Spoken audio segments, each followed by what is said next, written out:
Okay, so we've got a crate and we have a dog. I'm just going to run through a couple of pointers as to how we get our dog to go in a crate and feel really happy about it.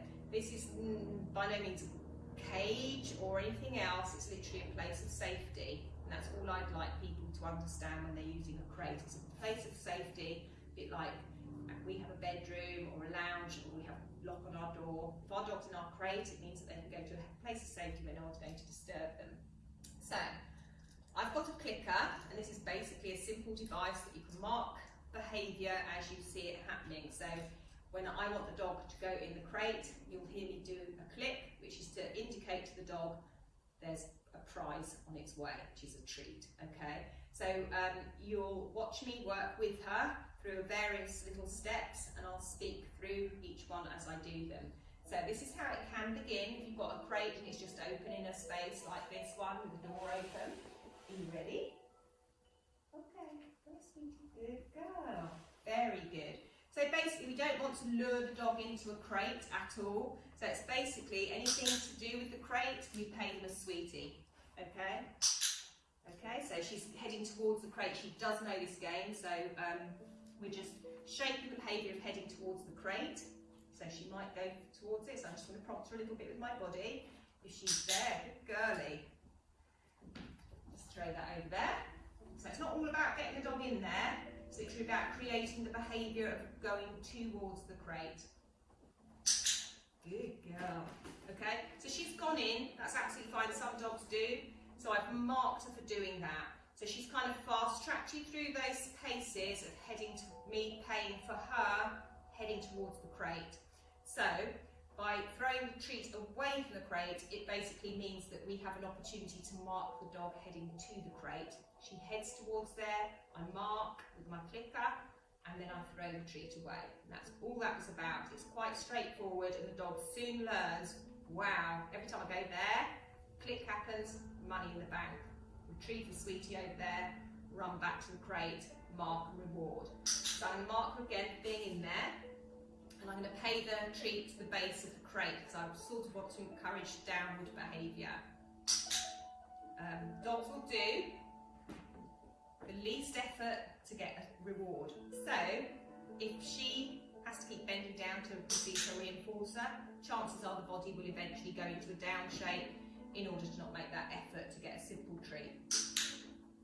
Okay, so I'm not worried about the positioning here at the moment. I'm just building up the reinforcement history of being in there. Okay, good. So she's had 5 treats for being in there, 4 or 5 treats for being in there. I'll give you another one for luck. I lost my count. So you'd be doing 5, 10 clicks for being in there. So now I'm going to click for the fact that she's in there. She knows she's won a prize. The prize is going to happen outside the crate. So make sure they get out safely. Just chuck it over there. Good girly. And any nose down behaviour is fine because it means they're relaxing. So she's heading towards there again. Good. So I'm going to pay her a few more times for being in there. Good girl. She might offer a sit. I don't know. She might do. I'll just give her a bit of space. She's still standing up, so we don't need to worry at this point. So if I pay her now because she's offered that position, it's quite a lot of effort to maintain that position, so she'll possibly dip into a down if I keep payment happening. There's 3 treats in that position.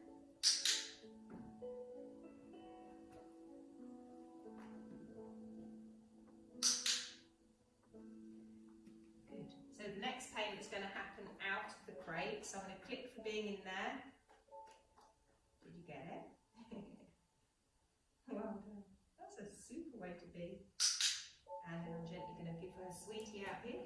Well done, good girl. And then I'm going to wait for her to come back again. Ah, that was super. Well done. So I'm going to bring the clicks a little bit closer together now. And payments. Good girl. See, she swallowed it and clicking again. So that she'll just think, oh my gosh, down's obviously really good place to be. Good girl, very good. So I'm going to click for being in there and then gently pay her out here. Good girl. And for the collies, they like a bit of motivation when they're working, so I threw the treat. She offered it down before, so that's all I'm clicking for now, okay? So she offered that behaviour. She understood where the cash point was. When I say the cash point, the food was delivered in the down, in the crate. So that's what you're now marking. Good.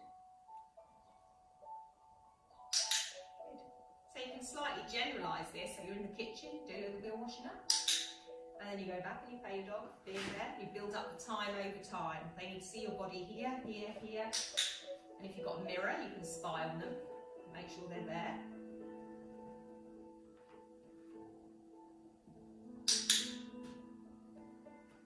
So my clicker isn't a remote control. I'm not thinking that's right, I'm clicking in her face. It's behind my back. Okay, some dogs are very sensitive to the click, so do be careful with that. You can use a tongue click to mark the behaviour, which goes like that. Money in the bank, but decide what your mark is going to be before you start. Click for there. Good girl. So let's see what we've got. We've got a dog that will possibly dive back to the crate now.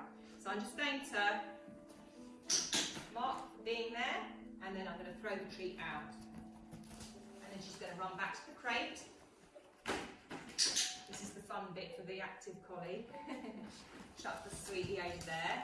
Now I'm going to add my cue in your crate and pay over there. Add my cue in your crate and pay over there. So this is giving me an opportunity to add my cue again and again and again. Just throw the sweetie in your crate. Good. So you're generating behaviour 1 minute. Great. And you're then turning it into, if I do this, this happens. Good girl. Let's let her find that. Good girl. In your crate. Last one out here. Good. In your crate. Now I'm going to pay her in here. So she'll probably go in the down because she knew before that that's what paid off. Just give her a bit of space. Good. And you build up these little segments of your exercise. So we've added a cue because we generated that behaviour, okay? And then once we had the behaviour, it was, instead of the dog doing a sort of reflex of chasing food and going back and forwards without any thought, it's now when she says that and I go in there, click happens, and I made it happen. So she's learning that the consequences are what's keeping this behaviour buoyant now. The consequences of going in my crate are I get paid for doing it on cue, okay?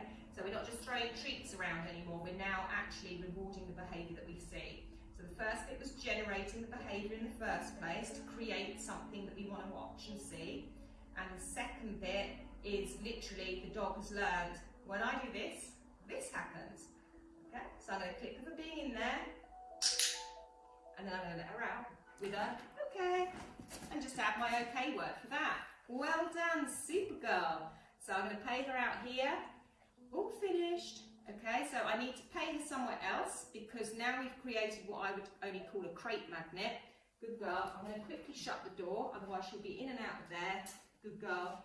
And it's not fair to keep the prop there if they're out of training mode. That was super. You did so well.